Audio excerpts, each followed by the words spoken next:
설교 제목을 잡는데 고민을 좀 했어요. 친절, 섬김은 마중물이라 그렇게 잡고 싶었어요.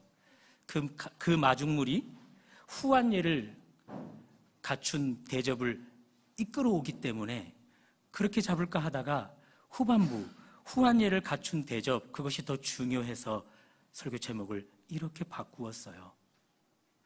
저는 시골에서 자라면서 지하수를 먹었어요. 수도가 들어오지 않은 시절이었던 거죠. 여러분은 이 펌프식 수도, 옛날식 펌프식 수도를 보셨나요? 보여줘 보시겠어요? 네. 추억이 새록새록 돋아나는 분들도 계실 텐데, 다음 화면, 이런 펌프식 수도. 그런 펌프에는 반드시 마중물이 필요해요. 작게는 한 바가지, 혹은 조금 더 많이 넣으면 두 바가지. 그렇게 물을 넣다 보면 그 수도관에 공기가 물로 인해서 뚫리게 되고 지하에 담겨있는 물들이 솟구쳐 올라오죠. 신기한 것은 내가 넣은 마중물은 작고 미비한데 그것으로 인해서 그 마중물이 끌어당기는 물은 콸콸콸입니다. 어마어마합니다. 오늘은 그런 이야기를 해보려고 합니다. 먼저 지난 시간까지의 이야기를 해보려고 합니다. 배 위의 공동체, 바울의 기후 예측, 그것을 묵살하고 항해를 강행했습니다. 그 결과 미쳐 날뛰는 광풍을 만나 큰 타격을 입었습니다. 다행히 하나님의 도우심으로 사람 가운데 죽는 이는 없었지요. 광풍에 쫓겨가다가 그 배는 물살이 빠른 좁은 해협으로 휩쓸렸고 수면에 가려져 있는 큰 암초에 박히고 말았습니다. 물이 샜겠지요. 배가 자초되어오는 과정 속에 살아나려면 배를 버리고 육지까지 헤엄쳐 가야 할 상황이 되었습니다. 배 위의 공동체를 진두지휘했던 백부장이 다급히 소리칩니다. 헤엄쳐 육지까지 가라. 수영에 자신 없는 사람은 배 물건을 의지해서 가라. 배의 공동체, 이 전체 인원이 몇 명인지 여러분들은 잘 아시죠? 276명이었습니다. 그들 중에 단 한 사람도 빠른 물살에 휩싸여 실종된 자, 사망한 자 없었습니다. 다 구조되었습니다. 그래서 오늘 성경 저자는 28장 1절에서 우리가 구조되었다 이렇게 이야기하는 거죠. 그들 스스로를 구조한 것 아닙니다. 누군가의 도움에 의해서 구조되었습니다. 섬 원주민 사람의 도움 아니었습니다. 수영 실력이 뛰어난 자들의 도움 그것도 아니었습니다. 오직 하나님 그분의 도우심으로 276명 전원이 구조되었습니다. 그래서 성경 저자는 1절에서 우리가 구조된 이후 안즉 이 섬이 멜리데라, 멜리데, 베니게어로 멜리타, 피난처, 제 말로 풀어보면 피난처이신 하나님이 우리 공동체 전원을 구조하셔서 피난처라는 이름을 가진 이 섬에 도달케 하셨구나 감탄하고 있는 거죠. 지난주에 말씀드린 대로 참 감사합니다. 이 섬 사람들 식인종이 아니었음이 말입니다. 남의 아픔을 쉬 지나쳐버리는 자들이 아니었음에 참 감사합니다. 이 섬 원주민 사람들 그 276명의 그 겨울바다에 빠져 얼어붙어가는 몸을 녹일 수 있도록 불을 피워 영접했습니다. 그래서 성경 저자는 그 일을 특별한 동정이라, 저는 그것을 영어로 unusual kindness, 특별한 친절로 번역을 했지요. 성경 저자가 그냥 친절이 아닌 특별한 친절로 번역한 이유가 있다 말씀드렸습니다. 원주민들을 통해 받은 친절은 궁극적으로 하나님의 친절이기에 특별했다, 그것이죠. 여기까지가 사도행전 27장의 간추린 요약이고 지난 시간까지의 내용입니다. 어떠세요? 요약이 잘 되었죠? 바로 그때 3절 바울의 행동을 주목해 보십시오. 바울이 나무 한 묶음을 거두어 불에 넣으니.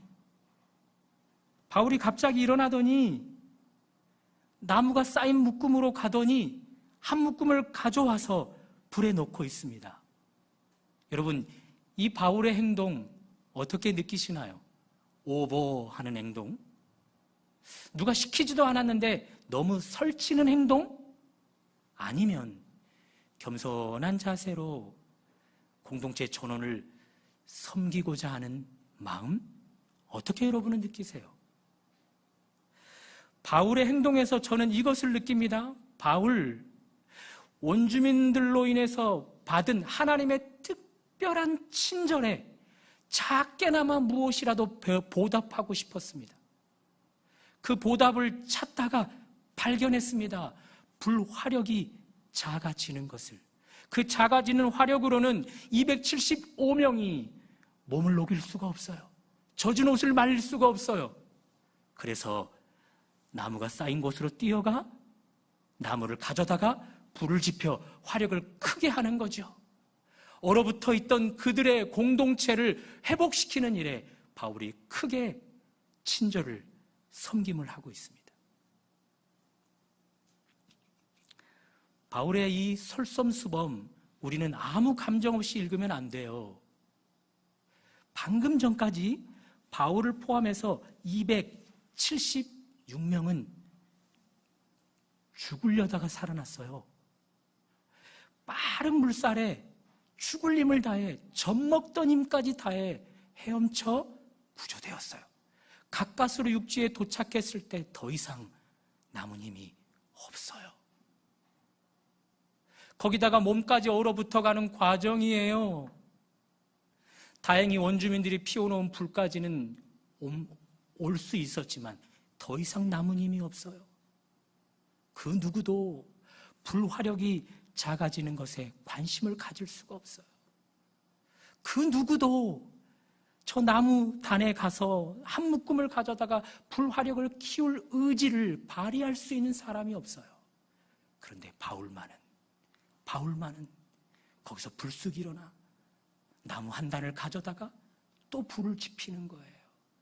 그러니 바울의 행동은 우리에게 귀감을 주되 크게 귀감을 주고 있는 거죠. 새벽 예배를 끝나고 집에 가서 가족을 깨우기 시작해요.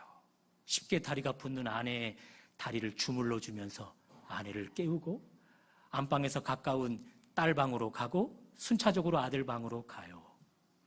자녀들을 깨울 때 축복의 성경 말씀을 선포하면서 진한, 조금은 과격한 스킨십과 함께 기도하면서 그들을 깨워요. 딸과 아내는 그래도 잘 일어나요. 문제는 아들이에요. 고1이 되면서 잠이 점점 많아져요. 그리고 화도 더 많아지는 것 같아요. 깨워도 잘 안 일어나요. 깨우면 버럭 화를 내요. 그래도 안 일어나면 학교를 늦잖아요. 그래서 또 깨우면 이렇게 이야기해요. 나도 힘들다고! 나도 힘들다고. 그것은 미투. 엄마, 아빠, 딸도 아들 앞에서 힘들어라는 말을 많이 했다라는 거죠. 그래서 나도 힘들어. 여기 있는 분들 중에 안 힘든 분들 계시나요? 너도 나도 다 힘들어요. 나이가 어리다고 안 힘든 게 아니라, 나이가 많다고 안 힘든 게 아니라 다 힘들어요. 그러나 다 힘들다고 다 손 놓고 있으면요, 그 가정 돌아갈까요? 공동체 돌아갈까요? 누구라도 한 명은 그 힘듦을 끌어안고서 섬겨야 해요. 친절을 베풀어야 해요. 그래야 가정이, 그래야 공동체가 돌아가요. 276명 전원이 다 힘들다니까요. 바울을 포함해서 다 지쳐 있다니까요. 더 이상 끌어낼 힘도 없다니까요. 누구도 섬기기보다 섬김을 받고자 하는 상황이라니까요. 그런데 바울은 거기서 불쑥 일어나 섬겨요. 친절을 베풀어요. 하나님께 받은 특별한 친절을 작게나마 보답하고자 해요. 곧 공동체에게 하는 친절이 하나님께 보답하는 것이기 때문에 그래요. 여러분과 저 한 해를 살아오면서 11호를 과정을 살아가면서 하나님 앞에 특별한 은혜, 특별한 친절을 받고 살아왔잖아요. 그러니 우리도 오늘 이 감사주일 예배하면서 하나님 앞에 보답하고 있는 거 맞죠? 우리에게 특별한 친절을 허락해 주신 하나님 앞에 영광의 박수를 한번 올려드릴까요? 그러나 우리 하나님 외에도 감사할 대상이 있어요. 다 힘든데, 더 쉬고 싶지만, 다 쉬고 싶지만, 그럼에도 불구하고 자신의 힘듦을 끌어안고 가정이 원활하게 돌아가도록 희생하는 부모들, 이들이야말로 바울 아니겠습니까?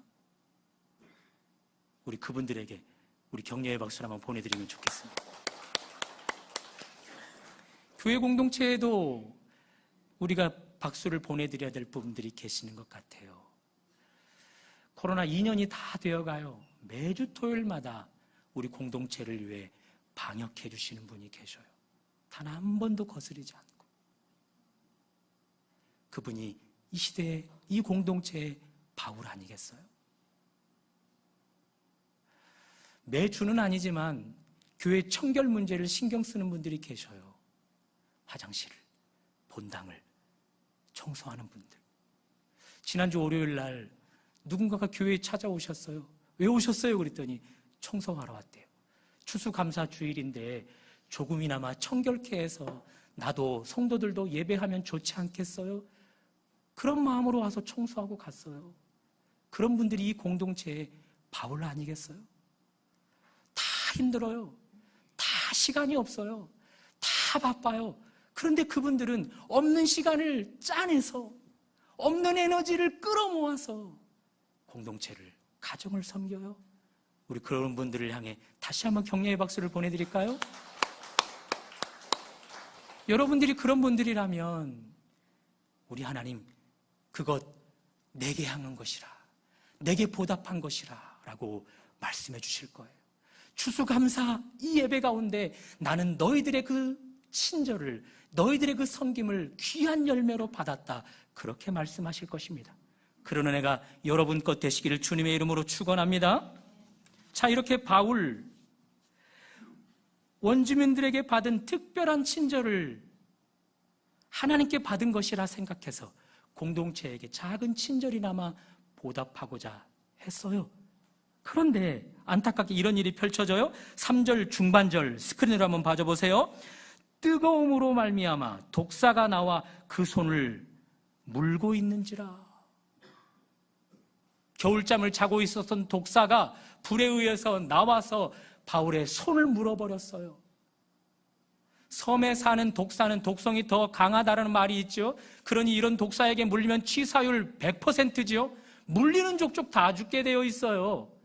그래서 원주민들의 확신을 좀 들어보세요. 4절 중반절 스크린으로 봐주세요.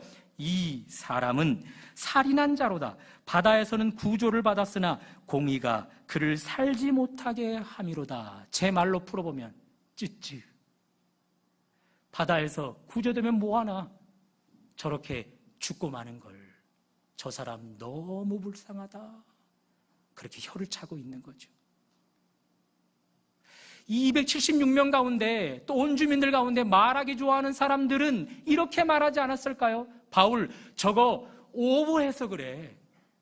시키지도 않은 나무 단을 가져다가 불에 넣는 그런 일들로 설치다가 그런 일들을 당하는 거야. 그렇게 말하기 좋아하는 사람들은 입을 놀리지 않았을까요? 가족 안에도 그런 사람이 있잖아요. 나는 덜 쉬고, 나는 덜 입고, 나는 덜 먹고, 나의 힘들면 끌어안으면서 자녀를, 배우자를 섬기는데 무지한 배우자는 자녀들은 전혀 그 사람의 섬김을, 친절을 몰라줘요. 그들이 바로 독사죠. 독사. 강한 독성을 가지고 그 친절을 섬기는 사람을 무는 거예요. 무는 거예요. 교회 안에도 이런 사람이 있죠. 다 바쁜데, 다 시간이 없다 하는데, 다 힘들다 하는데 그 힘듦을 끌어안고 없는 시간을 내어서 교회를 섬길 때, 잘할 때는 아무런 말도 하지 않아요. 그런데 뭐라도 작게라도 실수할 때면요, 득달같이 달라들어서는 누가 그런 일을 하라고 했냐고, 왜 괜히 시키지도 않은 일 하다가 그런 꼴 당하냐고 손가락질하고 비방할 때가 많지요. 그런 사람들이 독사지요, 독사. 무서운 독성을 가지고 섬기는 사람을 무는 거지요. 바울이 이 독사에게 물렸던 시점이 언젠가요?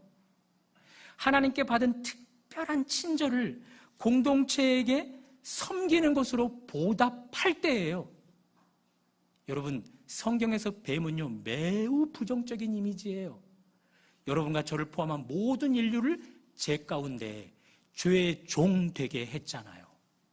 또 예수님이 당신을 구원자로 받아들이지 않던 대상들을 향하여 주님이 저주를 선포했습니다. 이 독사의 자식들아, 너희들은 뱀의 자식들이야, 죄의 자식들이야, 사탄의 자식들이야, 그렇게 저주했던 거예요. 그러므로 이 독사가 바울을 문 것은 그의 섬김이 공동체에게도, 그 위로 하나님에게도 그 어떤 유익이 되지 못하도록 방해하는 거예요. 심각하게 방해하는 거예요. 그래서 바울은 어떻게 하죠? 5절을 보시겠습니까? 스크린으로 한번 봐줘보세요. 바울이 그 짐승을 불에 털어버리매, 사탄의 방해임을 알아서 그거 털어내버려요. 툭 털어내버려요. 그리고 계속해서 섬김을 하는 거죠. 다 힘들고, 다 시간이 없고, 다 바쁨에도 불구하고 내 힘듦을 끌어안고 가정을 섬기고 교회를 섬기고 계십니까? 그런데 독사들이 여러분의 그 섬김을 몰라주고 물고 여러분을 넘어뜨리려고 합니까? 그때 바울처럼 털어버리십시오. 털어버리십시오. 왜냐하면 누구라도 한 명은 그 가정을, 그리고 그 공동체를 섬겨야만 그 공동체가 살아나게 되거든요. 원활하게 움직이게 되거든요. 이 추수감사절을 맞이해서 지금까지 독사에게 물렸지만 툭 털어버리고 또 섬기고 또 섬기는 여러분들에게 우리 주님은 말씀하십니다. 나는 이 감사주일에 너희의 그 섬김이 최고의 열매다. 그 은혜가 여러분 것 되시기를 주님의 이름으로 축원합니다. 자, 이렇게 바울은 독사의 그 독을 툭 털어내버렸어요. 그리고 섬김을 계속해서 할 때 공동체에게도 하나님께도 큰 유익이 되는 것을 보자고요. 계속해서 5절 그리고 6절을 제가 읽어드립니다. 한번 눈으로 따라와 보세요. 바울이 그 짐승을 불에 털어버림에 조금도 상함이 없더라. 보세요. 툭 털어내버렸더니 그것이 더 이상 바울을 힘들게 하지 못해요. 바울에게 그 어떤 넘어뜨림도 가하지 못해요. 여러분과 저의 그 섬김 가운데 독사들 툭툭 털어버릴 때 그것이 여러분에게 그 어떤 해도 주지 못함을 믿으실 수 있기를 바랍니다. 그리고 우리 5절은 6절은 다 같이 읽어볼까요? 시작. 그들은 그가 붙든지 혹은 갑자기 쓰러져 죽은 줄로 기다렸다가 오래 기다려도 그에게 아무 이상이 없음을 보고 돌이켜 생각하며 말하되 그를 신이라 하였더라. 방금 전까지 괜히 시키지도 않은 일 하다가 설치다가 저런 꼴 당하는 거야 쯔쯔쯔 했던 자들이요, 갑자기 마음을 바꿔요. 바울, 저는 인간계에 속한 자가 아니라 신계에 속한 신이야. 그러면서 그를 칭송해요. 존경해요. 우리를 무는 독사들 우리를 언젠가 알아줄 거예요. 우리를 언젠가 이렇게 존경하게 될 거예요. 자, 바울의 소문이 이것으로 끝나지 않아요. 발 없는 말이 천리를 간다라는 말이 있는 것처럼 바울의 소문이 어디까지 가는지 7절 그 이하에 보면 그 마을에 높은 자리에 앉은 보블리오라는 사람이 있었답니다. 왜 이를 높은 자리에 앉았다라고 말할까요? 학자들은 이 섬 전 영토를 그가 가졌다 이야기합니다. 그러니 재산이 가장 많은 사람이에요. 바울의 소문이 그에게 갔고 그가 바울에게 대접을 베풀어요. 식사잔치를. 그 식사 자리에서 이야기를 주고받다가 깨달았어요. 그 보블리오의 부친이 병들어 있음을 바울 가만두고 볼까요? 아니죠. 침상에 가서 기도했어요. 그리고 그 환처 위에 안수했어요. 그리고 치료해버렸어요. 그 결과입니다. 10절 스크린으로 봐줘보세요. 10절입니다. 한번 다 같이 읽어볼까요? 시작. 후한 예로 우리를 대접하고. 바울뿐만 아니라 배위 공동체였던 275명 전원이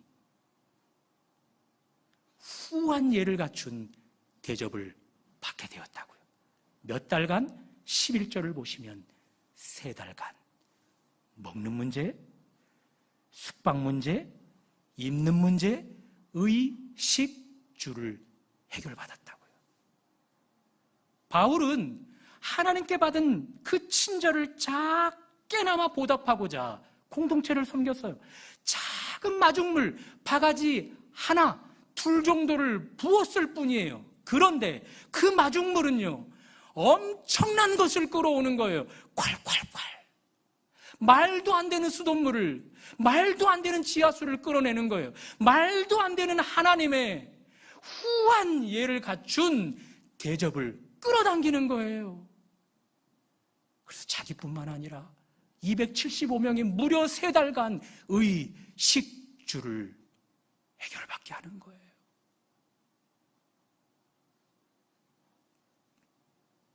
우리 하나님, 이 추수감사절 이 본문 가운데 바울에게 말씀하시겠죠? 바울, 너에게 내가 거둔 열매는 이거야. 내게 받은 특별한 친절을 묵살하지 않고 작게나마 너의 공동체를 향해 섬기려 했던 것, 나 그것을 크게 받았어. 나 그것을 받고 가만히 있을 수 없어. 너에게 후한 예를 갖춘 대접을 허락해 주는 거야. 이 음성이 바울에게만 아니라 여러분과 저의 것 되시기를 주님의 이름으로 축원합니다. 우리 오늘 1년 동안 우리에게 허락해 준 하나님의 은혜에 감사해서 우리는 그것을 마음으로도 감사 표현을 하지만 재정을 하나님 앞에 드리고 있습니다. 말씀드렸던 것처럼 이 재정은 교회 재정으로 플러스 시키지 않고 우리 교회 내 어려운 사람들을 돕는 일로 전액 흘려보내기로 했습니다. 여러분의 그 재정 클 수도 있고 적을 수도 있겠지만 하나님 눈에는 작은 마중물에 불과할 것입니다. 어린아이가 우리 주님께 내어놓았던 보리떡 5개, 물고기 2마리 정도의 아주 작은 것일 것입니다. 그러나 우리 하나님, 여러분이 드린 그것 크게 받으실 것입니다. 내게는 큰 열매라 말씀하실 것입니다. 그리고 여러분이 그 섬긴 그 재정이 흘러가는 그 당사자에게는 하나님의 후한 예를 갖춘 큰 대접으로 허락되어질 것입니다. 그들에게 뿐만 아니라 그 예물을 드린 여러분과 저에게도 우리 하나님 후한 예를 갖춘 대접으로 우리에게 허락해 줄 것입니다. 추수감사절에 내가 드린 작은 마중물이 후한 예를 갖춘 하나님의 대접으로 경험되어지는 삶이 되시기를 주님의 이름으로 축원합니다.